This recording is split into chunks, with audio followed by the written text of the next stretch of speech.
Hello students, welcome to दक्षिणा ई classroom. हम लोग FST 15 पेपर डिस्कस करने वाले हैं। ठीक है, पेपर 1 के बारे में बात करें तो पेपर 1 का लेवल अगर देखा जाए तो 2-4 क्वेश्चंस इधर उधर से टफ थे, बट बाकी क्वेश्चंस तो सही मतलब इजी और मॉडरेट लेवल में ही रेट किए जाएंगे। तो पेपर इजी टू मॉडरेट के बीच था, मैक्सिमम मॉडरेट तक कह सकते हो, because of those 3 to 4 questions if you suggest. तो अपन स्टार्ट करते हैं अपना डिस्कशन। 41th क्वेश्चन में सबसे पहले देखें तो सिंपल सा क्वेश्चन है, कैरेक्टरिस्टिक इक्वेशन वाला। ठीक है, कैरेक्टरिस्टिक इक्वेशन इस मैट्रिक्स की क्या है, lambda cube minus 6 lambda square plus lambda cube minus 6 lambda square plus 7 is equal to 0। तो प्रोडक्ट ऑफ रूट्स, ठीक है, प्रोडक्ट ऑफ रूट्स हमारा बात कर देगा डिटर्मिनेंट के बारे में, which will be equal to -7, और सम ऑफ रूट्स की बात करें तो वही हमारा ट्रेस हो जाएगा। ठीक है, तो इस तरीके से इसके ए और डी ऑप्शंस दोनों ही करेक्ट हैं। Product of root is coming out as -7 and sum of roots is 6। ठीक है, नेक्स्ट अपन बात करते हैं क्वेश्चन नंबर 42। क्वेश्चन नंबर 42 में देखिए हमारे पास एक एक्सटर्नल पॉइंट है और एक्सटर्नल पॉइंट से normals are drawn to parabola hyperbola xy is equal to 16। तो xy इज इक्वल टू 16 मान लो इस तरीके का हाइपरबोला है, और किसी एक्सटर्नल पॉइंट से इस तरीके से अगर इसके नॉर्मल्स ड्रॉ किए गए हैं। ठीक है, अब कहा जा रहा है sum of slopes of normal is equal to sum of ordinates and abscissa of feet of normal. Feet of normal का मतलब क्या है, ये वाला पॉइंट जहां पे वो मीट किया है। ठीक है, जिस पॉइंट पे नॉर्मल खींचा गया है। तो भाई ये वाला पॉइंट कैसा होगा, ये वाला पॉइंट कुछ ct, c/t 4t, 4/t इसी तरीके का होगा। ठीक है, और इस पॉइंट पे नॉर्मल खींचा जा रहा है। ठीक है, एक्सटर्नल पॉइंट मान लिया हमने h के, ठीक है, h के एक्सटर्नल पॉइंट से 4t, 4/t इस पॉइंट को ज्वाइन किया और वो नॉर्मल के तरीके से काम कर रहा है। तो इस लाइन की स्लोप को लिखने के दो तरीके हो गए ना। एक तो हो गया ये मतलब AB की स्लोप, ठीक है, 2 पॉइंट फॉर्म से, तो 4/t माइनस के अपॉन 4t माइनस h। ठीक है, ये एक स्लोप हो गई, इज इक्वल टू इस पॉइंट पे नॉर्मल की स्लोप कितनी होगी, तो अपन देख सकते हैं क्या कि -t²। ठीक है, यहां से नॉर्मल की स्लोप कितनी निकल करके आ रही है, टेंजेंट की आ रही है -1/t², तो नॉर्मल की हो जाएगी प्लस की t²। ठीक है, ये नॉर्मल की स्लोप हो गई। अब हमें आगे क्या करना है, अब यहां से हमें सबसे पहले पता चलेगा कि कितने ऐसे t एग्जिस्ट करेंगे। देखो मल्टीप्लाई करके 4 - kt, ठीक है, is equal to t³ into 4t minus h। तो यहां से आ गया अपने पास 4t4 minus ht³ 4 minus kt। तो इक्वेशन बन गई 4t4 minus ht³ plus kt minus 4 is equal to 0। ठीक है, इसका मतलब क्या हुआ, t में एक 4 डिग्री की इक्वेशन बनी, मतलब मैक्सिमम कितने ऐसे t एग्जिस्ट कर सकते हैं। इसका मतलब हुआ कि मैक्सिमम ऐसे t हमारे पास 4 एग्जिस्ट कर सकते हैं। हो सकता है इस इक्वेशन के 2 ही रियल रूट्स आए, हो सकता है 2 इमेजिनरी हो जाए। ठीक है, लेकिन मिनिमम कितने, 0 भी हो सकते हैं, कोई भी नॉर्मल ना खींचा जा सके। लेकिन या तो 0 नॉर्मल होंगे, या तो 1 होगा, या तो 2 होगा, सॉरी 0 होगा, या तो 2 होगा, या तो 4 होंगे। ठीक है, तो मान लिया हमने कि मैक्सिमम केस में यहाँ पे t1, t2, t3 और t4 ये 4 पॉइंट्स हमें मिल रहे हैं। ठीक है, तो अब आगे क्या कहा जा रहा है, आगे कहा जा रहा है कि सम ऑफ स्लोप्स ऑफ नॉर्मल। तो स्लोप्स ऑफ नॉर्मल का सम, तो स्लोप कितनी थी नॉर्मल की, t² थी, इनका सम क्या होगा, तो t1² plus t2² plus t3² plus t4², यही होगा, इज इक्वल टू कितना आएगा। ठीक है, इज इक्वल टू कितना दिया हुआ है, sum of ordinates and abscissa of feet of normal. तो ऑर्डिनेट्स का सम, ठीक है, मतलब 4/t1 4/t2 है ना, t1 वाले पॉइंट के लिए ऑर्डिनेट कितना हो गया 4/t1, t2 वाले के लिए 4/t2, फिर 4/t3 प्लस 4/t4, और प्लस इसी तरीके से 4 times of t1 plus t2 plus t3 plus t4। ये सब बन गए आपके, है ना। अब आप यहां से उठा करके रख दो यहां पे। ठीक है, तो एक रिलेशन आपको यहां से मिलना चाहिए। तो आप देखो कैसे करोगे, यहां पे आपके पास आ जाएगा t। अब इसको निकालने का तरीका क्या होता है, समेशन ओवर t1 का whole square minus 2 pairwise product, यही होता है ना।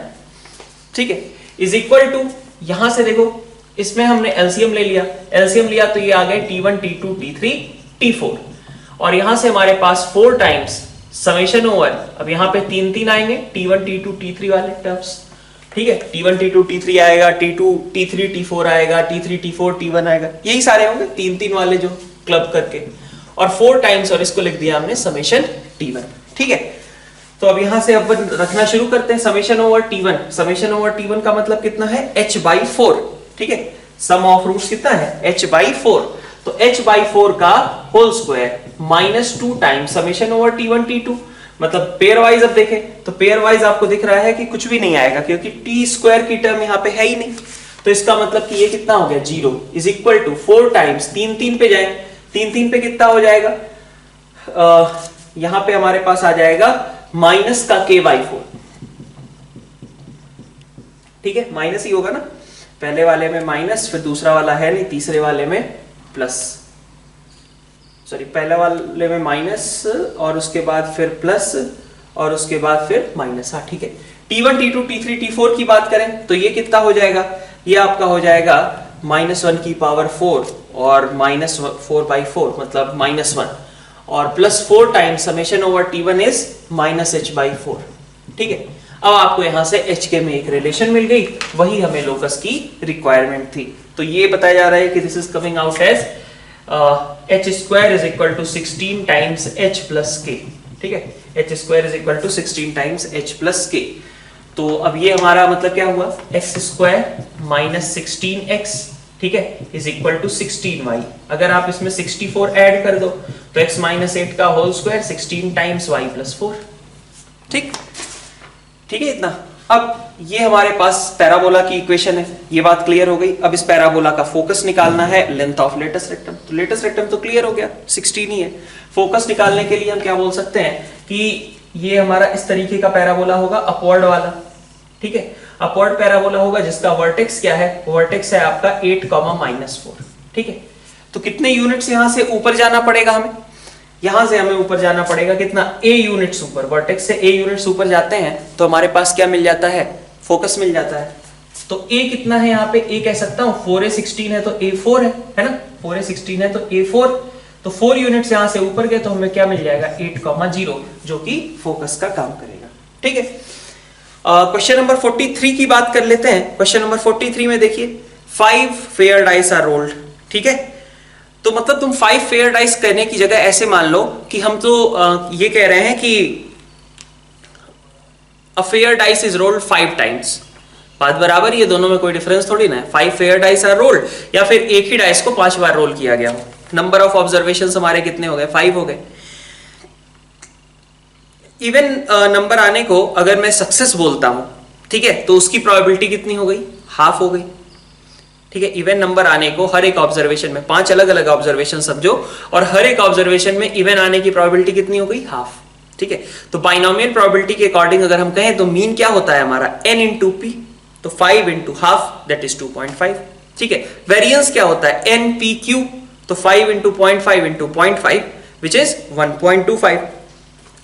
तो पहले दोनों तो ऐसे ही निकल गए। थर्ड वाला केस है, same numbers appeared on all the 5 dice, तो सभी पे एक ही नंबर अपीयर हो। तो सबसे पहले हम क्या करेंगे, सबसे पहले हम कह रहे हैं यहां पे 43 था नहीं है, हाँ 43। ठीक है, सी ऑप्शन में same numbers appeared on all the 5 dice, तो पहले तो ये चूज करो कि कौन सा, मान लो सभी पे 1 आता है, तो सभी पे 1 आने की प्रोबेबिलिटी कितनी होगी। ठीक है, सभी पे 1 आना है तो 1/6 रेज़ टू पावर 5। ठीक है, पहले वाले पे 1 आया, इसकी प्रोबेबिलिटी कितनी, 1/6। दूसरे वाले पे भी 1/6, तीसरे वाले पे भी 1/6, तो 1/6 की पावर 5 आ जाएगा ना। ठीक है, ये तो 1 आने का हुआ कि सभी पे 1 आएगा, सभी पे 2 आएगा तब भी इतना, सभी पे 3 आएगा तब भी इतना, है ना। तो इस तरीके से करके 6 केसेस हो सकते हैं, सब पे 1 या 2 या 3 या 4 या 5 या 6। तो 6 में से कोई एक नंबर एक तरीके से चूज कर लिया और उसके हर एक बार आने की प्रोबेबिलिटी कितनी है, 1/6 की पावर 5। तो ये हमारे पास आ गया 1/6 रेज़ टू पावर 4। तो इस तरीके से आपका सी ऑप्शन भी करेक्ट है। डी ऑप्शन की बात कर लेते हैं, probability that at least 2 dice show even number. ठीक है, if at least 1 dice show even number. ये बात समझ में आ रही है, ये किसका रिलेटेड क्वेश्चन हो गया, कंडीशनल प्रोबेबिलिटी का, क्योंकि इसमें कह दिया गया है कि एटलीस्ट 1 डाइस शो, ये वाली चीज हो चुकी है। तो एटलीस्ट 1 डाइस शो, इसका क्या केस आएगा।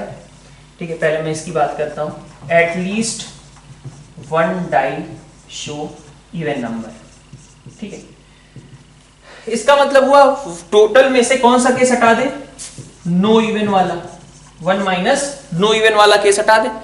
तो इवन आने की प्रोबेबिलिटी कितनी है, इवन आने की प्रोबेबिलिटी हाफ है, ठीक है, तो 1 माइनस हाफ की पावर 5 ये हो गया कि जबकि कम से कम एक डाई जो है इवन शो करेगी, ठीक है। अब हमारा सैंपल स्पेस इतने तक रिड्यूस हो चुका है क्योंकि हमें कह दिया गया है कि if at least one die show even number, मतलब कंडीशनल प्रोबेबिलिटी की बात की जा रही है जिसमें से ये वाला इवेंट एक तरीके से कंप्लीट हो चुका है। अब हम चाहते क्या है, at least 2 die show even number, ठीक है।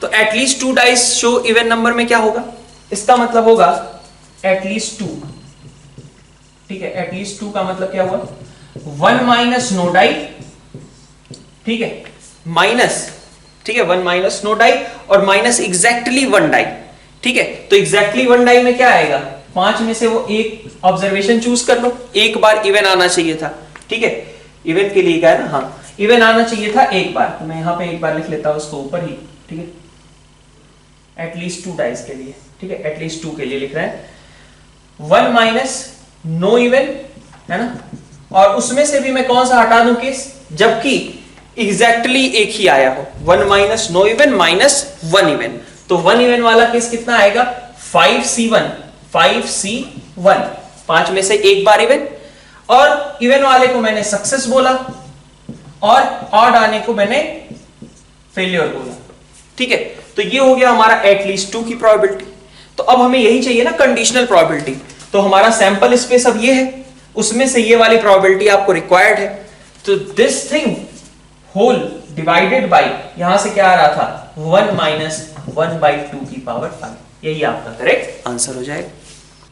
क्वेश्चन नंबर 44 की बात स्टार्ट करते हैं। क्वेश्चन नंबर 44 में देखिए आपके लिए, अगर मान लीजिए सिर्फ इसका ये जो दे दिया गया है ना कि सोल्यूशन किस फॉर्म में आता है, ay ln y x by y, है ना, bx ln y by x, ये ना दिया रहे तो क्वेश्चन काफी अच्छा खासा टफ हो जाएगा, क्योंकि एक तो हमें एग्जैक्ट डिफरेंशियल बनाना पड़ रहा है और वो भी मतलब इस तरीके का जो कि हमारे लिए थोड़ा अननोन होता है, तो थोड़ा सा मुश्किल होगी। तब थोड़ा सा आपको मैनिपुलेशन करने में, कर सकते हो बट थोड़ा सा मैनिपुलेशन करने में टफनेस मतलब फील होगी। अब देखो इससे बेनिफिट क्या मिल गया कि हमें ये पता चल गया कि हमें टर्म्स कौन से बनाने हैं। अभी भाई A B C D E ये सब तो क्या है, कॉन्स्टेंट्स ही है ना। तो हमारे पास डिफरेंस इनके अलावा क्या आ सकता है भाई, हमें y ln x by y का डिफरेंशिएशन दिखना चाहिए, x ln y by x का डिफरेंशिएशन दिखना चाहिए, ठीक है। तो हम इसका पहले डिफरेंशिएशन बना के देख लें। क्वेश्चन एग्जाम में करने का सही मेथड क्या होगा, अगर आपको डायरेक्टली स्ट्राइक नहीं करता है तो y ln x by y का आप डिफरेंशियल बना के देख लो कि इसका डिफरेंशिएशन क्या आएगा, और उसी टर्म की आपको रिक्वायरमेंट है। इसी तरीके से x ln y by x का आप डिफरेंशिएशन बना के देख लो कि ये क्या आ रहा है, उसी टर्म की आपको रिक्वायरमेंट है ना। तो उसी के अकॉर्डिंग आपको सोचना शुरू करना चाहिए, ठीक है। अब इसमें क्या करना होगा, आप सबसे पहले ये देखो कि हमने x यहां पे था, उसी से हम ये जो भी आगे स्टेप्स लिख रहे हैं उनके डिफरेंशियल्स को ध्यान में रख के ही लिख रहे हैं कि उनके डिफरेंशियल्स क्या आ रहे हैं। तो आप देखो x हमारे पास पहले से है, हमने क्या किया, लेफ्ट साइड से y और बाहर निकाल लिया, तो हमारे पास बचेगा क्या, ln x बचेगा, माइनस का ln y बचेगा, ठीक है, माइनस का x by y बचेगा, -1 dy इज इक्वल टू, इधर से हमारे पास y पहले से है, x और निकाल लिया, तो हमारे पास बचा क्या, ln y minus ln x minus y, ठीक है, x हमने निकाला था ना, हाँ, तो y by x आ जाएगा और -1 और साथ में dx, ये वाली टर्म बच गई, ठीक है, x y साफ, ठीक है। अब बाकी क्या बच रहा है, ln x minus ln y, इसको भी क्लब ही कर लें, ठीक है, इसको भी क्लब करके मैंने लिख लिया ln x by y, ठीक है, minus x by y -1 dy is equal to ln y minus x, तो इसको भी लिख लिया हमने ln y by x, ठीक है, ठीक है इतना। अब देखो ln x by y का अगर डिफरेंशियल लोगे तो क्या कैसी टर्म आएगी वहां पे, y by x की टर्म तो आनी चाहिए ना, मतलब, ठीक है, y by x की टर्म हमारे पास और बननी चाहिए, तो अपन इसे उठा करके इसके साथ क्लब कर लेते हैं। जैसे ये अगर हम ln x by y है ना, dy, ln x by y dy plus यहां से हमने इसको उठा लिया y by x, ठीक है, और साथ में उठा ले रहे हैं dx और माइनस का dy, ठीक है, ये वाली टर्म। और इधर में मतलब ये फिर से यहाँ ये हम किस हिसाब से क्लब कर रहे हैं, तो जो इनके डिफरेंशियल्स थे y ln x by y और x ln y by x के जो डिफरेंशिएशंस थे उनको देख करके तब हम क्लब कर रहे हैं कि उनको क्या चाहिए था, उस हिसाब से हमने इसको क्लब करना शुरू किया है, ठीक है। तो ln y by x, अगर आपको दिक्कत है तो आप पहले एक बार उसका डिफरेंशियल्स लिख लो और उसके बाद फिर ये देखो कि किस तरीके से ये चीजों को क्लब किया जा रहा है। तो ln y by x dx और plus x by y dy minus dx, ठीक है, ये हमने क्लब कर लिया, ठीक है। अब ये वाली चीज जो है पूरी की पूरी ये आपकी डिफरेंशियल थी किसकी, ln x by y, ठीक है, और ये डिफरेंशियल आपका लिखा हुआ था x ln y by x, ठीक है। तो ये आपका कैसा आ गया, यहां से आप अगर एक तरीके से कहें तो अगर आप दोनों साइड इंटीग्रेशन लगाओगे तो आपको मिलेगा y ln x by y is equal to x ln y by x plus कोई कांस्टेंट टर्म, ठीक है। वो कांस्टेंट टर्म चूंकि c यहां पे दिया गया है तो मैं k मान लेता हूं, ठीक है। और y1 की वैल्यू e है तो y1 की वैल्यू e मतलब x को 1 और y को e रख करके, ठीक है, आप k की वैल्यू फाइंड आउट कर सकते हैं, ठीक है। यहां से आपका इक्वेशन सॉल्व हो जा रहा है। क्वेश्चन नंबर 45 देख लेते हैं। इसमें जैसा एक्सप्रेशन लिखा हुआ है इसकी वजह से थोड़ी सी कंफ्यूजन हो सकती है, ठीक है, बट देख लो, limit n tending to infinity, है ना, limit n tending to infinity, ठीक है। और इसके बाद क्या है, इसको मैंने 1/n नीचे लिख दिया n की जगह पे, x की पावर में 2018/n माइनस x की पावर में 2019/n, ऐसा लिख दिया, ठीक। अब देखते हैं ये टर्म क्या बनेगी। तो पहले तो कई लोगों को इसमें x से प्रॉब्लम होगी, मैं x को अभी फिलहाल के लिए a लिख देता हूं, बाद में उसको x से रिप्लेस कर देंगे, ठीक है, देखने में दिक्कत ना हो इसके लिए a, इसको भी a बोल दिया, है ना। तो अपन इसको बोल सकते हैं limit n tending to infinity, n tending to infinity को अगर हमने कन्वर्ट किया m टेंडिंग टू 0 प्लस, ठीक है, तो यहाँ पे क्या आएगा, m आएगा, a की पावर में 2018m माइनस a की पावर में 2019m, ये हो जाएगा, ठीक है। अब क्या लिखें, इसको हम ऐसा लिख सकते हैं ना लिमिट्स बनाने के लिए, m minus 1 upon m minus a की पावर में 2019m माइनस 1 अपॉन m, लिख सकते हैं क्या, ठीक है भाई। ये तुम्हारा अगर 2018 से यहाँ मल्टीप्लाई डिवाइड कर दिया जाए और यहाँ पे भी 2019 से मल्टीप्लाई डिवाइड कर दिया जाए तो देखिए ये वाली पूरी टर्म क्या है, a की पावर 0 माइनस 1 अपॉन नीचे सेम 0, ln a होता था ना, ये चीज क्या होती थी, ln a के बराबर। तो आपके पास आ गया ये 2018 ln a को अब मैं x बोल देता हूं और माइनस यहां से आपके पास आ गया 2019 ln x, तो ये आपके पास लिखा हुआ है माइनस ln x, ठीक है। तो ये क्या था आपका gx था, gx आपका बेसिकली माइनस ln x है। अब आपको सॉल्व करना है नंबर ऑफ सॉल्यूशंस, तो ग्राफिकली समझ लो। तो नंबर ऑफ सॉल्यूशंस की बात करें तो सी डी में तो सबसे आसानी से हो जाएगा कि भाई माइनस ln x का ग्राफ, माइनस ln x मतलब ln x ये रहता है, माइनस ln x ऐसा हो जाएगा, ठीक है, 1,0।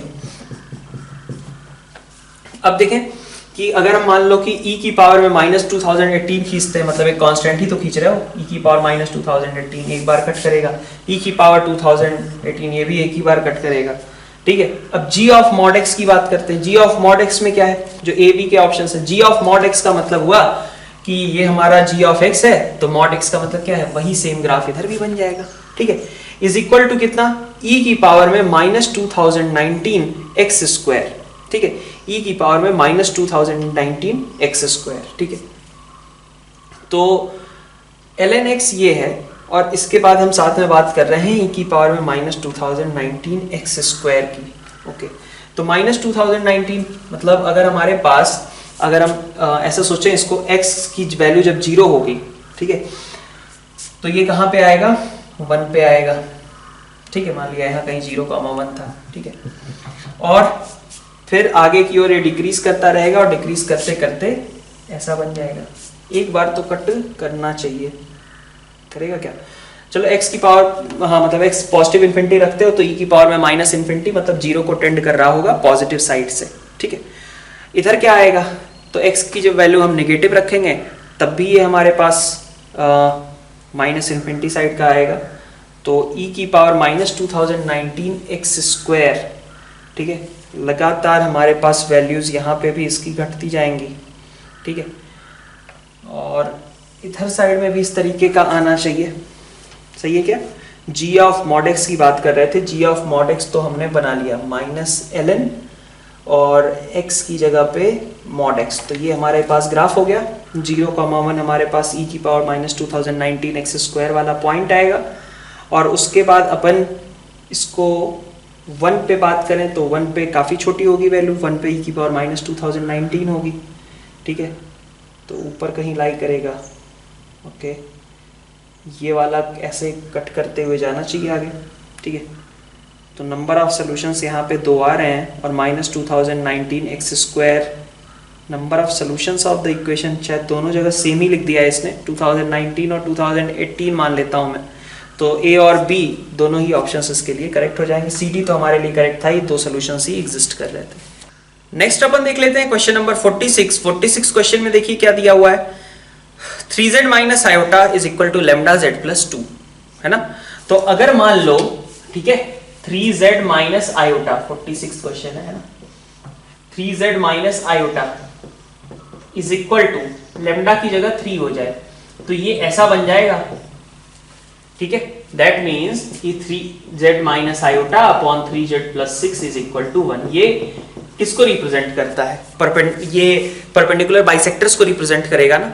किसके परपेंडिकुलर बाइसेक्टर्स, तो अपन ऐसा कह सकते हैं इसको थोड़ा सा 3 से डिवाइड करके, ये z minus iota by 3 z plus 2 1, ठीक है ऐसा। तो आपको क्या दिख रहा है कि अगर मैं एक पॉइंट लेता हूं 0,1/3, एक पॉइंट लेता हूं -2,0, तो ये क्या होगा, ये वाले पर्टिकुलर जब लेम्डा हमारा 3 था तो ये उसके परपेंडिकुलर बाइसेक्टर्स को रिप्रेजेंट कर रहा है। Mod of z minus z1 is equal to mod of z minus z2, तो ये रिप्रेजेंट कर रहा है z1 और z2 के परपेंडिकुलर बाइसेक्टर्स को, ठीक है। इसके अलावा तो हमने ये थियोरेटिकली लिखा हुआ था डायरेक्टली कि अगर हमारे पास यहाँ पे 1 के अलावा कुछ भी और कांस्टेंट नंबर है, 1 के अलावा कोई भी कांस्टेंट नंबर है, तो इसका मतलब वो एक सर्कल को रिप्रेजेंट करता है, ठीक है। तो इसलिए हमारे पास ए और बी ऑप्शंस यहाँ पे करेक्ट आ जाएंगे। क्वेश्चन नंबर 47 डिस्कस करते हैं। 47 में देखिए आप, 47 में gxy be an orthogonal pair of straight lines, ठीक है।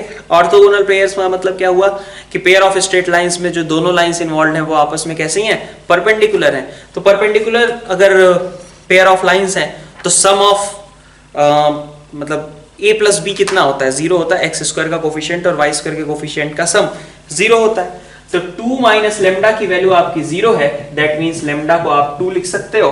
अगर लेम्डा आपका 2 गया तो वैल्यू कितनी लिखी है, 2x square minus 3xy minus 2y square, ठीक है। ये आपका gxy है, ठीक है।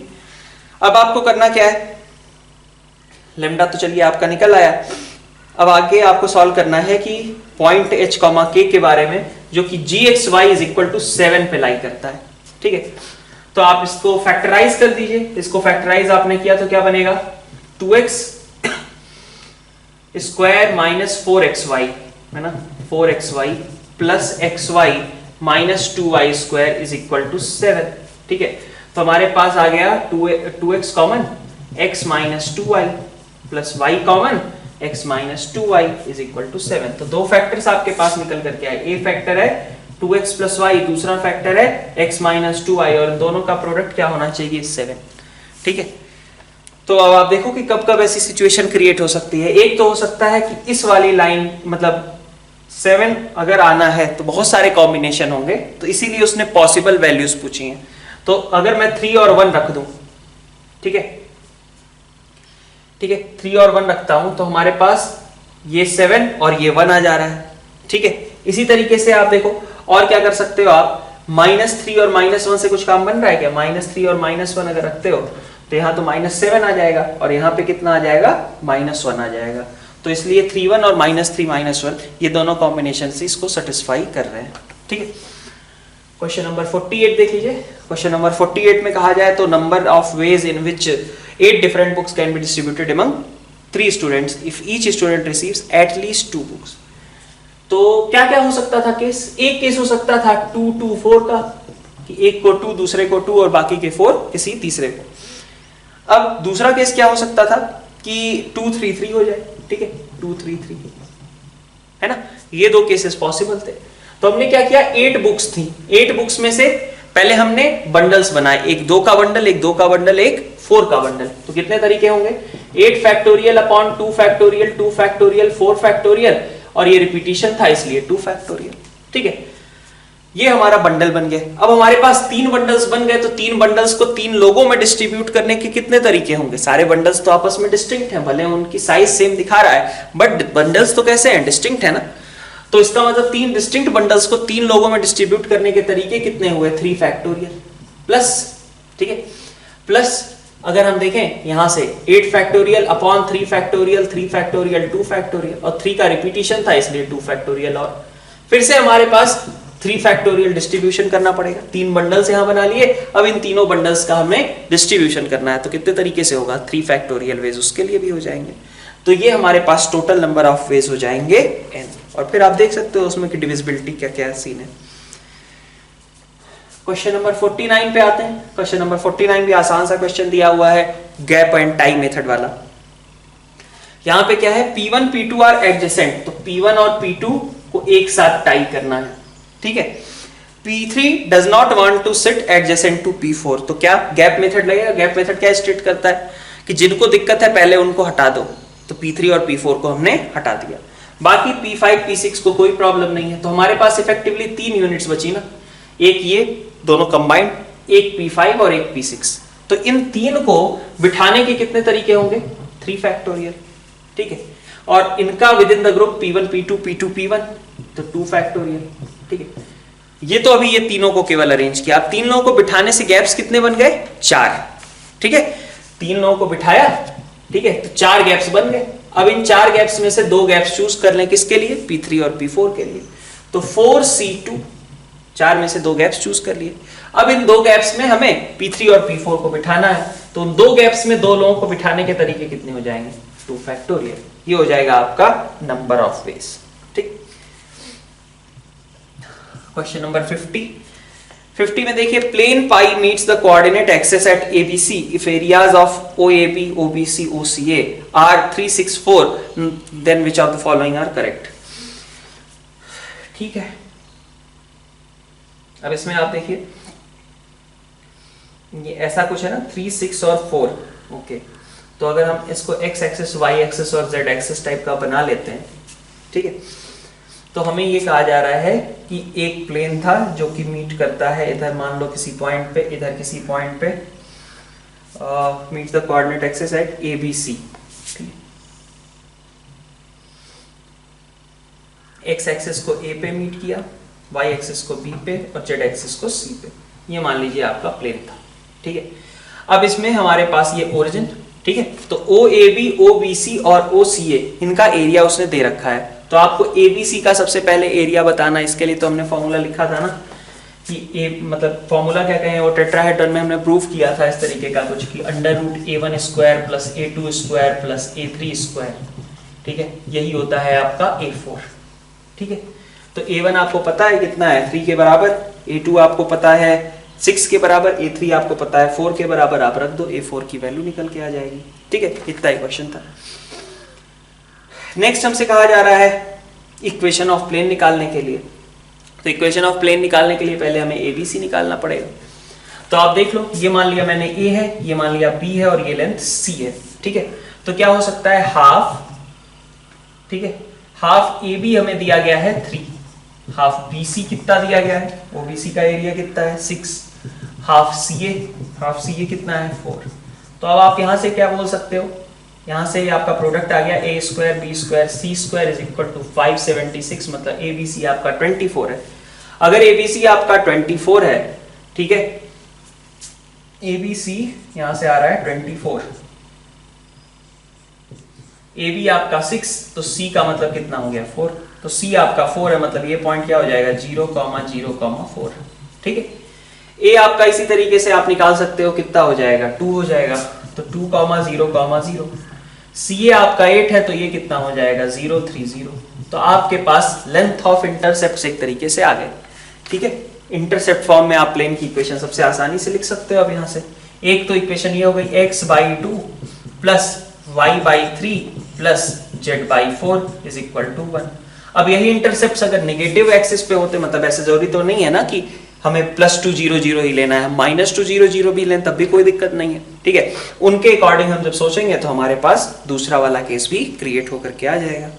तो मैट्रिक्स मैचिंग वाले क्वेश्चंस देखें तो ओवरऑल 51 52 सब मिला करके देखा जाए तो 51 का ए ऑप्शन जो है एक ठीक ठाक ऑप्शन था, बाकी और सब तो मतलब बहुत आसान से दिए गए थे।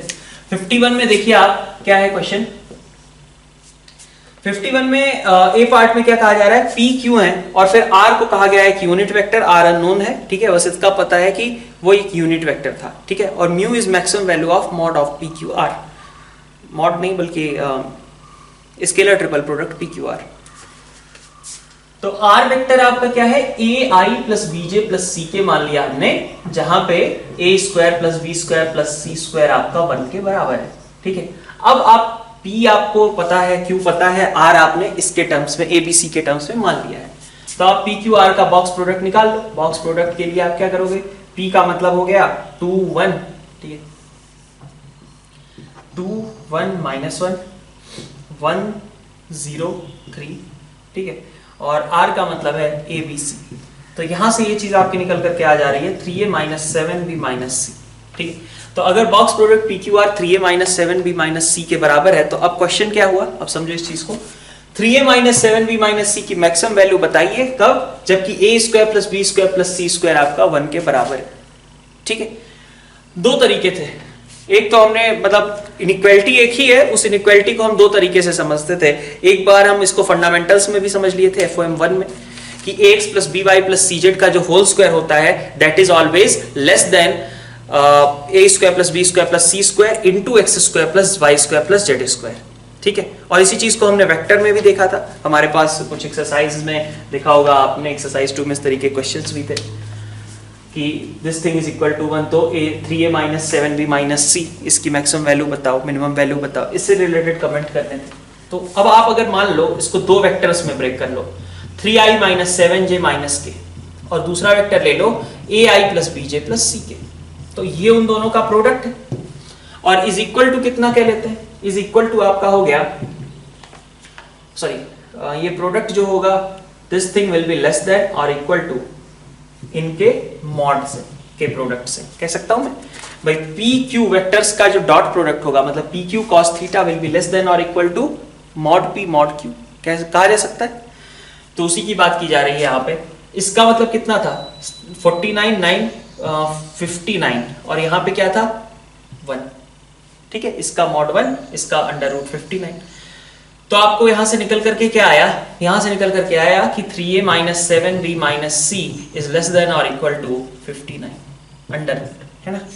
तो म्यू की वैल्यू कितनी हो सकती है, मैक्सिमम वैल्यू, ठीक है, म्यू √59 हो जाएगा, √59 होगा तो आप आंसर आगे निकाल सकते हो। बी ऑप्शन में देखो आप, बी ऑप्शन में तो बड़ा आसान सा था, लीनियरली डिपेंडेंट सिस्टम, मतलब क्या करना है, बॉक्स प्रोडक्ट 0 दिखा दें, ठीक है। लीनियर 3 वेक्टर्स हैं, 3 पॉइंट्स हैं, वो लीनियरली डिपेंडेंट सिस्टम फॉर्म कर रहे हैं, वेक्टर्स फॉर्म कर रहे हैं लीनियरली डिपेंडेंट सिस्टम, तो इसका मतलब क्या है कि उनका बॉक्स प्रोडक्ट क्या होना चाहिए 0, वो सभी कोप्लेनर होने चाहिए। सी ऑप्शन में देखिए एरिया ऑफ पैरेललोग्राम निकालना है, आपको डायगोनल्स बता ही दिए गए, तो इसमें भी कोई दिक्कत की बात नहीं। डी ऑप्शन में भी कुछ खास नहीं था, सीधा आपको ये ऑब्जर्व करना है कि x is a unit vector such that p dot x and q dot x is 0, मतलब x एक ऐसा वेक्टर है जो कि p के भी परपेंडिकुलर है और q के भी परपेंडिकुलर है। तो इसका मतलब मैं कह सकता हूं 52 में, सॉरी 51 के डी ऑप्शन में, ठीक है, कि x हमारा कैसा होगा, x हमारा p क्रॉस q, ठीक है, लैम्डा इस तरीके का होगा क्योंकि हमें यूनिट वेक्टर चाहिए, है ना। x जो होगा हमारा p क्रॉस q का एक तरीके से कहें यूनिट वेक्टर होगा, कहा जा सकता है। तो x वेक्टर आप निकाल सकते हो, p क्रॉस q निकाल लो और उसका यूनिट वेक्टर बना लो।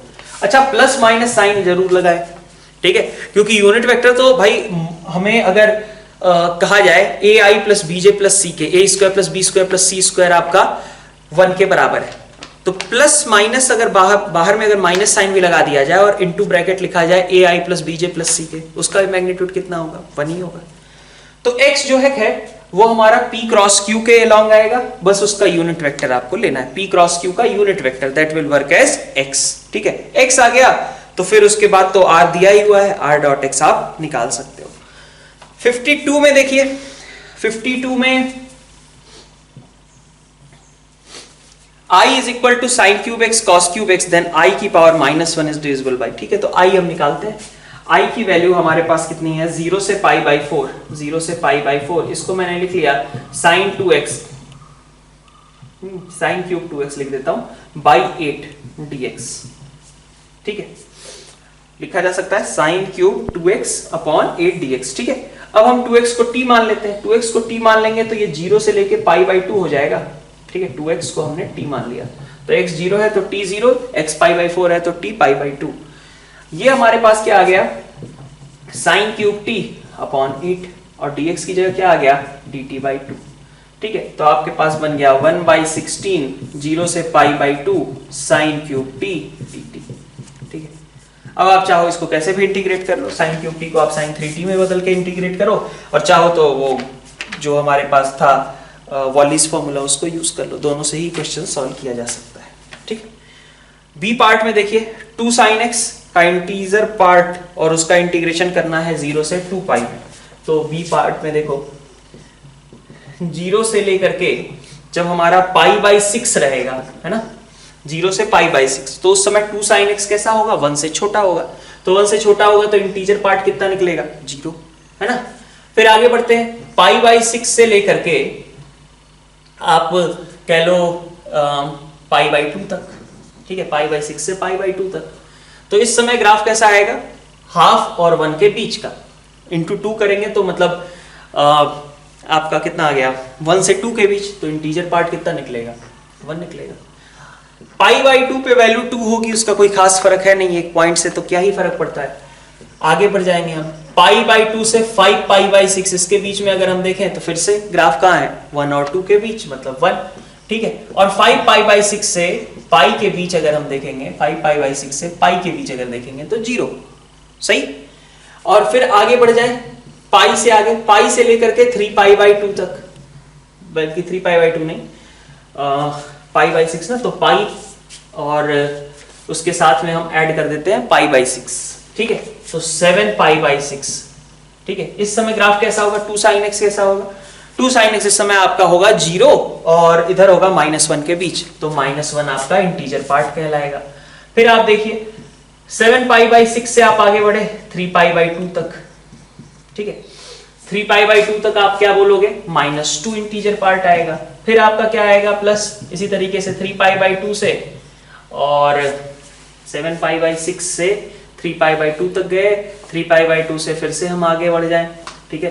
2 पाई तक जाना है ना हमें फाइनली क्वेश्चन में, 2 पाई, हाँ, 11 पाई बाई 6 तक बढ़ जाते हैं, ठीक है। 11 पाई बाई 6, -2 ही चलता रहेगा, और 11 पाई बाई 6 से 2 पाई के बीच में हमारे पास कितना निकल करके आ जाएगा, -1, ठीक है। आपको इसी का कैलकुलेशन करना है बस। सी पार्ट की बात करते हैं, सी पार्ट में भी सिग्नम है सिंपल सा, ठीक है। तो सिग्नम ऑफ x -1, -2 से 2 के बीच में, तो जब हमारा x है ना, जब तक सिग्नम का आर्गुमेंट नेगेटिव है तब तक आउटकम कैसा रहेगा, नेगेटिव रहेगा। तो x -1 कहां तक नेगेटिव आएगा भाई, 1 तक नेगेटिव आएगा, है ना। तो -2 से लेकर के 1 तक अगर मैं बात करूं तो सिग्नम का आर्गुमेंट कैसा है, नेगेटिव है। आर्गुमेंट नेगेटिव तो आउटकम -1, प्लस 1 से 2 तक का पोर्शन, उस समय हमारे पास सिग्नम का आर्गुमेंट पॉजिटिव है तो +1, ठीक है। आपको बस इसी का इंटीग्रेशन करना था, ठीक है। डी ऑप्शन भी आपका आसान सा, यहाँ पे क्या दिया हुआ है, 0 से 1, x³ -1 है और नीचे x + 1 है, ठीक है। तो अब इसके लिए अपन क्या देख सकते हैं, x³ + 1 upon x + 1 -2 upon x + 1, ऐसा लिख दे। और 0 से 1 ये आपका कितना बन गया, तो सिंपल सा x² - x + 1 हो गया और -2 अपॉन x + 1, ठीक है। अब आप इसका इंटीग्रेशन आसानी से लिख सकते हो, ठीक है। तो मैट्रिक्स मैच वाले क्वेश्चंस हैं, तो बस इसमें थोड़ी सी हो सकता है लोगों को दिक्कत आए, बाकी तो आसान से क्वेश्चंस थे, ठीक है। थोड़ा सा इन सब में केयरफुल अगर रहेंगे तो आंसर आसानी से निकल आएगा। क्वेश्चन नंबर 53 अगर देखें तो हमारे पास इस तरीके का एक स्क्वायर है, ठीक है, और कहा जा रहा है कि P moves such that P is closer to diagonals of a square, ठीक है, compared to कोऑर्डिनेट एक्सिस। तो हम ऐसे में क्या कहते हैं कि जब भी इस तरीके की डिस्टेंस वाली इनइक्वालिटी या कुछ भी इस तरीके की चीज कही जाए तो हमेशा पहले इक्वालिटी के बारे में सोचो, ठीक है। तो हमारे पास किससे कंपैरिजन करने को कहा जा रहा है, एक साइड तो कहा जा रहा है डायगोनल और दूसरे साइड कहा जा रहा है कोऑर्डिनेट एक्सिस, ठीक है। तो डायगोनल और कोऑर्डिनेट एक्सिस यही है, ये डायगोनल है, ये कोऑर्डिनेट एक्सिस है। डायगोनल और कोऑर्डिनेट एक्सिस से इक्विडिस्टेंट क्या होगा, इन दोनों लाइन से इक्विडिस्टेंट, दो लाइन से इक्विडिस्टेंट क्या होता है उनका एंगल बाइसेक्टर। तो इनका एंगल बाइसेक्टर जो होगा वो इक्विडिस्टेंट होगा, और लेकिन हमें वो तो चाहिए नहीं, हमें क्या चाहिए कि डायगोनल के क्लोज जाएं। तो डायगोनल के क्लोज मतलब इधर चले जाएंगे, ये वाला पोर्शन, ठीक है। जब जैसे यहां पे पोर्शन आया है वैसे इस कोऑर्डिनेट एक्सिस के साथ भी ऐसा ही पोर्शन बन जाएगा, ठीक है। सेम चीज इस फोर्थ क्वाड्रेंट में, सेकंड क्वाड्रेंट में, थर्ड क्वाड्रेंट में, है ना। तो यही हमें एरिया फाइंड आउट करना है। अब ये एरिया कैसे फाइंड आउट करें, तो ये एरिया फाइंड आउट करने के लिए आप क्या करो, ये 45 डिग्री था ना, तो इनका एंगल बाइसेक्टर मतलब ये कहां आया होगा, 22.5 पे आया होगा, 10 मतलब 22.5, और ये आपका 1 है, ये लेंथ आपकी 1 है। तो 1 और ये वाली लेंथ फिर कितनी हो गई, ये लेंथ हो गई आपकी 110 22.5 डिग्री, यही हो गया ना, विच इज √2 - 1, ठीक है। तो √2 - 1 ये है, 1 ये है, तो आपके पास कितना आ गया, ये √2 - 1 हो गया किसका एरिया, इस सॉरी कितना हो जाएगा इस ट्रायंगल का एरिया, हाफ इंटू √2 - 1 इंटू 1, ठीक है। तो इस ट्रायंगल का एरिया आ गया, उतना ही इस वाले ट्रायंगल का एरिया होगा, ठीक है। तो अब आप क्या कह सकते हो कि इसका 2 टाइम्स, ठीक है, ये वाला एरिया और ये वाला एरिया, ये तो नहीं चाहिए, ठीक है। ये टोटल कितना था, ये टोटल था हमारा 1 था ना, कितना था ये, हाँ 1 था, ठीक है। टोटल एरिया हमारा 1 था, 1 में से हमें ये वाला पोर्शन हटा देना है, ठीक है। और ऐसा ही चारों क्वाड्रेंट्स में करना है, तो इंटू 4, यही हमारा करेक्ट आंसर है, ठीक है। 54 देखें तो थोड़ा बढ़िया सा क्वेश्चन है, क्या है यहाँ पे x³ ln x + x और ऊपर x4 ln x + 2, क्या करें, x से मल्टीप्लाई कर दो, ठीक है। तो x से मल्टीप्लाई करोगे तो x4 ln x तो खत्म हो जाएगा ना कम से कम, मतलब इसको मैं ऐसे लिखना चाह रहा हूं x4 ln x, ठीक है, प्लस x², और नीचे में हमारे पास x³ ln x + x, ठीक है। ये कैंसिल आउट होना शुरू हो जाएगा, ओवरऑल x टाइम्स है, माइनस कर दिया हमने, चूंकि x² यहाँ ऐड करना पड़ा था तो सब्ट्रैक्ट भी कर देते हैं, x² + 2 और नीचे क्या है x³ ln x + x, ठीक है। तो अब आप देखो ये वैल्यू कितनी हो गई, x हो गई, मतलब इसका इंटीग्रेशन x²/2 डायरेक्टली, कोई दिक्कत नहीं। अब इस पे आते हैं, इंटीग्रेशन ओवर x² + 2 और नीचे x³ ln x + x, ठीक है। अब यहाँ पे क्या करें, तो यहाँ पे अपने को अगर मान लो कि x³ से मैं डिवाइड करता हूँ, ठीक है, अगर मैं x³ से डिवाइड करता हूँ तो मेरे पास क्या टर्म बचेगी, ये टर्म बन जाएगा मेरा 1/x, ठीक है। ये बन जाएगा आपका 2/x³, यहाँ पे ln x और प्लस का आ जाएगा, ठीक है, अच्छा +2 था ना, यहाँ -2, ln x + 1/x², ठीक है। तो काम बन गया, ln x का डिफरेंशिएशन 1/x, 1/x² का -2/x³। तो अगर ये मैं t लेता हूं तो ऊपर क्या लिखा हुआ है, dt लिखा हुआ है, ठीक है। तो -ln t, ठीक है, तो x²/2 आ जाएगा, ठीक है, माइनस ln x + 1/x², ठीक है। अब इस पे आप लिमिट्स रख देना 1 से e तक की, ठीक है। अब क्वेश्चन नंबर 55 देख लेते हैं। क्वेश्चन नंबर 55 में क्या चल रहा है, 55 में 6 - x⁴ + 8 - x⁴, ठीक है, 6 - x⁴ + 8 - x⁴ is equal to 16, ठीक है। तो ये भी आसान सा क्वेश्चन है, थोड़ा सिमेट्रिकली देखें, अगर हम 7 - x को t मान करके, तो ये लिखा हुआ है t - 1⁴ और प्लस यहाँ पे है t + 1⁴ इज इक्वल टू 16, ठीक। अब इसको हमें सॉल्व करना है, t - 1⁴ प्लस t + 1⁴, ठीक है। तो ये 2⁴ है, मतलब t = 1 और -1 इसको सेटिस्फाई कर देंगे, ठीक है। आप चाहो सॉल्व करो, चाहो तो डायरेक्टली बता दो कि भाई ये 2⁴ था, तो 1 और -1 तो कम से कम इसको सॉल्व मतलब सेटिस्फाई करेंगे ही करेंगे, ठीक है। अब इसके अलावा क्या आएगा, नंबर ऑफ रियल रूट्स पूछा जा रहा है ना। तो नंबर ऑफ रियल रूट्स के लिए तो आपको देखना पड़ेगा कि भाई एक बार इसको एक्सपेंड कर लें, और उसमें से हमें पता है कि 1 और -1 तो रूट है, 4 डिग्री इक्वेशन के 2 रूट्स हमें पता है, तो बाकी 2 देख लो कि मतलब बाकी जो बच रही है क्वाड्रेटिक, उस क्वाड्रेटिक का कोई रियल रूट एग्जिस्ट कर रहा है या नहीं कर रहा है, ठीक है। मतलब ये 4 degree equation is equal to 0 हो जाएगा, 16 को लेफ्ट साइड वगैरह ले आकर के। तो फिर आगे हम क्या बोल सकते हैं, आगे अपन ये बोल सकते हैं क्या कि t -1 t+1 उस क्वाड्रेटिक उस 4 डिग्री इक्वेशन के फैक्टर्स होंगे, मतलब t स्क्वायर -1 उसका एक फैक्टर है। अब t स्क्वायर -1 से जब हम उस क्वाड्रेटिक को 4 डिग्री इक्वेशन को डिवाइड करेंगे तो हमारे पास बचेगी क्या, क्वाड्रेटिक बचेगी। देख लो कि क्वाड्रेटिक के रियल रूट्स आ रहे हैं या इमेजिनरी आ रहे हैं। अगर रियल आ गए तो चार रूट्स हमारे पास रियल हो जाएंगे, ठीक है, 4t रियल एग्जिस्ट करेंगे, मतलब 4x रियल एग्जिस्ट करेंगे। अगर हमारे पास उस क्वाड्रेटिक के रूट्स इमेजिनरी आए तो हमारे पास इफेक्टिवली 2 ही रियल रूट्स एग्जिस्ट कर रहे थे, ठीक है। तो ये 55 क्वेश्चन हो गया। क्वेश्चन नंबर 56, ये बहुत आसान सा क्वेश्चन दिया हुआ था। 56 में क्या है, number of points on the ellipse from which perpendicular tangents can be drawn to the hyperbola. तो हाइपरबोला पे हमने कहा कि टेंजेंट्स परपेंडिकुलर चाहिए, तो हाइपरबोला का director circle that is x square plus y square equal to a square minus b square. तो hyperbola की डायरेक्टर सर्कल क्या आएगी, x square plus y square is equal to 4, ठीक है। हमें क्या चाहिए, हमें चाहिए कि number of points on ellipse, मतलब इलिप्स पे लाई करने वाले ऐसे कितने पॉइंट्स हैं जो कि इसको भी सेटिस्फाई करते हो। तो मतलब x square by 2 plus y square by 10 is equal to 1। ऐसे पॉइंट्स जो कि इस इलिप्स पे भी लाई करते हो और ऑक्सिलरी सर्कल पे तो होने ही चाहिए, क्योंकि तभी तो परपेंडिकुलर टेंजेंट ड्रॉ हो पाएगी वहां से, ठीक है। तो अब आप इन दोनों को साइमल्टेनियसली सॉल्व कर लो कि x स्क्वायर बाई 2 तो चलो ऐसे ही रहा, y स्क्वायर की जगह रख देता हूं मैं 4 minus x square by 10 is equal to 1। आपके पास यहां से x की वैल्यूज निकल करके आ जानी चाहिए, ठीक है। अब हम बात करते हैं क्वेश्चन नंबर 57 की। 57 में देखिए क्या है, number of principal solution of the equation sin x cos x sin 2x cos 2x sin 3x is equal to -1, ठीक है। तो ट्रिग्नोमेट्रिक इक्वेशन से रिलेटेड, ठीक है, क्वेश्चन नंबर 57। अब आप यहां पे क्या देख सकते हो, आप देख सकते हो 2x sin 2x और cos 2x तो हैं, ठीक है, और sin x sin 3x है। sin x sin 3x को अलग से क्लब कर लेते हैं, हमारे पास क्या आएगा sin x plus sin 3x, ठीक है। और साथ में हमारे पास क्या है, sin 2x एक बचा हुआ है, sin 2x को एज इट इज रहने दो, ठीक है। और क्या है साथ में, cos x है और cos 2x है, cos x cos 2x और -1 को भी इधर ही ले आते हैं, +1 इज इक्वल टू 0, ठीक है। अब इससे बना क्या, यहां से आपका 2 sin 2x बन गया ना, सीडी फॉर्मूला लगा करके 2 sin 2x cos x plus आपके पास क्या आया sin 2x प्लस क्या है cos x प्लस इसको भी क्लब कर लें, cos 2x प्लस 1 मतलब 1 एक ऑड सी टर्म है, तो इसको भी क्लब करके देख लेते हैं 2 cos square x, cos 2x plus 1 is 2 cos square x is equal to 0। ये इक्वेशन सॉल्व करनी है।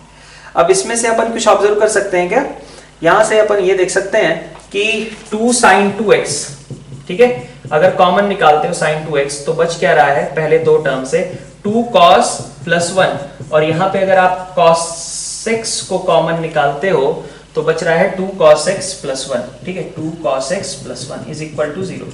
तो दो फैक्टर्स बन गए यहां से, एक तो आ गया 2 cos x प्लस 1, ठीक है, ठीक है, अब सॉल्व कर सकते हो आप, 2 cos x plus 1 equal to 0, और दूसरा sin 2x plus cos x is equal to 0। इसमें भी 2 sin cos में बदल लो, ये वाला क्वेश्चन भी आपका सॉल्व हो गया, ठीक है।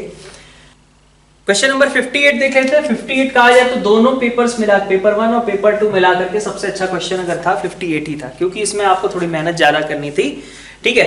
तो 58 क्वेश्चन में देखो क्या है, k is 3 digit number which is number of ways of distributing 10 identical balls in 5 different boxes, ठीक है। अब हमें कहा जा रहा है no two adjacent boxes remain empty, ठीक। तो इसका मतलब क्या हुआ, पहले तो मैं एक केस लूं जबकि exactly one box remains empty। अगर एक ही बॉक्स एम्प्टी रहता है तो तब तो कोई दिक्कत ही नहीं है, exactly one box remains empty, ठीक है। तो अगर एक बॉक्स एम्प्टी हुआ, ठीक है, तो वो no two adjacent boxes remains empty का तो सवाल ही नहीं है, क्योंकि बाकी तो सब भरे हुए हैं, ठीक है। तो हम कौन सा बॉक्स एम्प्टी रहेगा, इसको कैसे चूज करेंगे, तो 5 में से एक बॉक्स चूज कर लो जो एम्प्टी रहने वाला है, ठीक है। अब बाकी 4 बचे, एक में x1 बॉल्स डाल दें, एक में x2, एक में x3, एक में x4 इज इक्वल टू 10। ये 1 या 1 से बड़ा रहेगा, ये 2 या 2 से, सॉरी ये 1 से बड़ा, ये भी 1 से बड़ा, ये भी 1 से बड़ा, आइडेंटिकल है ना, तो फिर ये वाला मेथड अपना काम कर जाएगा। x1 plus x2 plus x3 plus x4 is equal to 10, सभी 1 1 सभी को दे दिए पहले हमने, ठीक है। तो अब आपको इफेक्टिवली सॉल्व क्या करना है, x1 plus x2 plus x3 plus x4 is equal to 6 के number of solutions, that is 6 plus 4 minus 1 c4 minus 1। 5c1 पहले से था, बॉक्स चूज करना था हमें कि कौन सा खाली रहेगा, तो 5c1 उस बॉक्स को चूज करने के तरीके हो गए, और बाकी बचे हुए 4 बॉक्सेस में 10 बॉल्स डिस्ट्रीब्यूट करने के ये नंबर ऑफ वेज हो गए जिसमें कि कोई भी एम्प्टी ना रहे। फिर हम सेकंड केस की बात करते हैं कि 2 बॉक्सेस रिमेन एम्प्टी, ठीक है, 2 बॉक्स एम्प्टी हो जाए, ठीक है। अब इसमें थोड़े से केसेस ज्यादा हैं, ठीक है। 2 बॉक्सेस एम्प्टी कैसे कैसे हो सकते हैं, सो दैट कि ये कंडीशन भी फुलफिल होती रहे कि 2 adjacent boxes, no 2 adjacent boxes remain empty.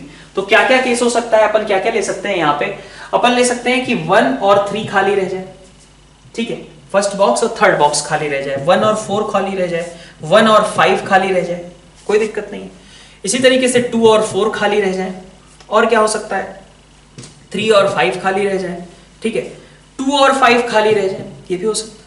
यही केसेस हो सकते हैं, टोटल 6 केसेस हमारे पास बन रहे हैं जिनमें कि 2 बॉक्सेस एम्प्टी रहे और हमारी कंडीशन भी फुलफिल हो जाए। तो 6 केसेस ऐसे हो गए। अब 6 केसेस हो गए, जैसे यहाँ पे 5 वेज थे एक बॉक्स को एम्प्टी रखने से, वैसे ही 6 केसेस हो गए 2 बॉक्सेस को एम्प्टी रखने के, सो दैट कि वो कंडीशन मीट होती रहे कि no 2 adjacent boxes are empty, ठीक है। तो 6 उसके लिए हो गए नंबर ऑफ वेज। अब हमें सॉल्व क्या करना पड़ेगा, बाकी 3 बॉक्सेस में 10 बॉल्स भर दो, ठीक है, सबको 1 1 दे दिया, तो ये 10 बेसिकली बचा क्या, 7। तो कितने नंबर ऑफ वेज हुए, 7 प्लस 3 माइनस 1 c3 माइनस 1, ठीक। तो 6 इंटू इतना, 6 इंटू इतना, ये हो गए 2 बॉक्सेस एम्प्टी। फिर 3 बॉक्सेस एम्प्टी, एग्जैक्टली 3 एम्प्टी। तो 3 एम्प्टी रहेंगे तो कौन कौन से रहेंगे भाई, एक ही केस हो सकता है ना, 1 3 5 3 एम्प्टी हो जाए, ठीक है, और 2 और 4 में बॉल्स को भर दिया जाए। तो अब इसका मतलब क्या हुआ, एक ही केस है कि बॉक्स 2 और बॉक्स 4 को भरा जाए, ठीक है। तो हमारे पास क्या आएगा, x1 plus x2 should be equal to 10, यहाँ पे ग्रेटर देन और इक्वल टू 1, यहाँ पे ग्रेटर देन और इक्वल टू 1, मतलब इफेक्टिवली बचा क्या, एक लाइन और लिख लो, x1 plus x2 is equal to 8। एक एक बॉल्स इसमें तो रहनी चाहिए ना, तो भर दिया। बाकी 8 बॉल्स हमें किसी में भी डाल देनी है, तो कितने सोल्यूशंस आएंगे, 8 प्लस 2 माइनस 1 c2 माइनस 1। और नंबर ऑफ वेज कितने थे इसके, एक ही तरीका था, ठीक है, कि बॉक्स 2 और बॉक्स 4 में ही ये सारी चीजें डिस्ट्रीब्यूट हो रही हैं। अच्छा, एग्जैक्टली 4 एम्प्टी, तो 4 एम्प्टी रहेगा, रह ही नहीं सकता, क्योंकि 4 एम्प्टी होगा तो इसका मतलब 2 कॉन्जिक्यूटिव तो पक्का फिल हो ही, मतलब एम्प्टी रह ही जाएंगे, ठीक है। इसी तरीके से आप 5 एम्प्टी भी नहीं रख सकते हो। तो बस यही 3 केसेस हैं, इन तीनों केसेस का आपको सम निकालना पड़ेगा। ये वाला केस तो आसान है, ये जो 2 बॉक्सेस वाला है इसमें कई बार थोड़ा सा, अगर आप आराम से एक एक कंडीशंस आपने चेक नहीं की तो थोड़ा मिस्टेक होने के चांसेस है, ठीक है। तो नंबर ऑफ वेज मतलब इन सारे केसेस का सम आ जाएगा। क्वेश्चन नंबर 59 देखते हैं। 59 में देखिए क्या है, sum of coefficients of all the even powers of x in expansion, ठीक है, sum of coefficient of all even powers कहा गया। तो कैसे निकलेगा, इवन पावर्स का सिर्फ सबका सम कहा जाता तो सीधा x की जगह 1 रखते और काम बन जाता, ठीक है। अब यहाँ पे क्या करेंगे, तो यहाँ पे अपन ऐसे देखें कि अगर मान लो 2x square minus 3x plus 1 की पावर 11, ठीक है, is equal to a0 plus a1x plus a2x square up to, मान लेते हैं ऐसे ही पढ़ते पढ़ते लास्ट में हमारे पास कितनी पावर आएगी, कितना है 22 आएगा, x की पावर 22 है ना। तो अब आप अगर x की जगह पे 1 रखो, तो 1 रखोगे तो क्या बनेगा, 2 माइनस 3 प्लस 1, ठीक है, इसकी पावर में 11, 2 माइनस 3 प्लस 1, ठीक है, इज इक्वल टू कितना, a0 plus a1 plus a2 up to a22, ठीक है। आपको क्या चाहिए, कोफिशिएंट ऑफ इवन पावर्स चाहिए, मतलब a2 वगैरह का सम चाहिए। तो क्या कर सकते हैं आप, एक बार x को -1 रख लीजिए, -1 रखेंगे तो क्या बन जाएगा, 2 प्लस 3 प्लस 1 की पावर में 11 is equal to a0 minus a1 plus a2 minus a3, है ना। ऐसे करते हुए लास्ट में a22। अब देखो दोनों का एडिशन किया तो a1 वगैरह साफ हो गया, बचा क्या, 2 times a0 plus a2 up to, मतलब फिर a4 मान लो, है ना, अप टू a22, सारे इवन वाले बचे। और इधर ये तो 0 हो गया था, यहां से कितना आया, 6 की पावर में 11, ठीक है। तो अब आप इसको कन्वर्ट करके लिख सकते हो। क्वेश्चन नंबर 60 की बात कर लेते हैं। 60 अगर आपको याद है तो सीधा सीधा आप कर सकते थे कि भाई सेंटर क्या होता है, सेंटर होता है माइनस अल्फा, है ना, माइनस अल्फा सेंटर हो जाता है। और रेडियस क्या होता है, ठीक है, z0, ये हमारा माइनस अल्फा है, और ये सेंटर का काम कर देगा, और रेडियस का काम कौन करेगा? Under root mod of alpha square minus r, यही आपका सेंटर और रेडियस हो जाता है। तो सेंटर का काम कौन करेगा? सेंटर का काम करेगा -5/2 -1, ठीक है। अल्फा 5/2 प्लस आयोटा कहा जा रहा है, तो उस समय माइनस अल्फा क्या हो जाएगा? यही मतलब ये कोऑर्डिनेट जो हो गया हमारा एक्स वाई प्लेन के रिस्पेक्ट में देखें तो ये हमारा सेंटर का काम कर रहा है। और बाकी यहाँ पे क्या आ जाएगा? मॉड ऑफ अल्फा स्क्वायर, तो मॉड ऑफ अल्फा कितना है? 25/4 प्लस 1 मतलब 29/4 माइनस आर, ठीक है। आर कितना है? 4 है, तो हमारे पास अंडर रूट 13/r है, ठीक है। ये सेंटर हो गया, ये रेडियस हो गया। आपको इसके लिए इंटरसेप्ट्स वगैरह निकालने हैं, वो आप सिंपल कोऑर्डिनेट ज्योमेट्री के फॉर्म में कर सकते हो। अगर आपको ये चीज नहीं याद है तो भी आप कर सकते थे। z बार को आपने लिख दिया मतलब x² + y² प्लस, ठीक है। इसके बाद मतलब z की जगह पे x + iota y, x - iota y z बार की जगह पे यही रख लें, और हमारे पास पूरी इक्वेशन कैसी हो जाएगी? कोऑर्डिनेट प्लेन में कन्वर्ट हो जाएगी। तो z² की जगह x² + y² हो गया। अल्फा बार का मतलब क्या हुआ? अल्फा बार का मतलब हुआ 5/2 माइनस आयोटा, और इंटू z का मतलब क्या है? z का मतलब है x + आयोटा y, ठीक, प्लस अल्फा z बार मतलब 5/2 प्लस आयोटा अल्फा हो गया, z बार मतलब x - आयोटा y, ठीक है, और प्लस r की जगह पे कितना है? 4 है, ठीक है, इज इक्वल टू 0, ठीक है। अब आप इसको सिंप्लीफाई कर लो, यहां से आपके पास सिंपल सी सर्कल दिखेगी। उसके लिए आपको इंटरसेप्ट निकालना है, वो आप आसानी से निकाल सकते हैं, ठीक है। रियल एक्सिस का मतलब क्या है? एक्स एक्सिस पे बात की जा रही है, ठीक है। रियल एक्सिस का मतलब एक्स एक्सिस के रिस्पेक्ट में कहा जा रहा है कि एक्स एक्सिस पे कितना इंटरसेप्ट आएगा।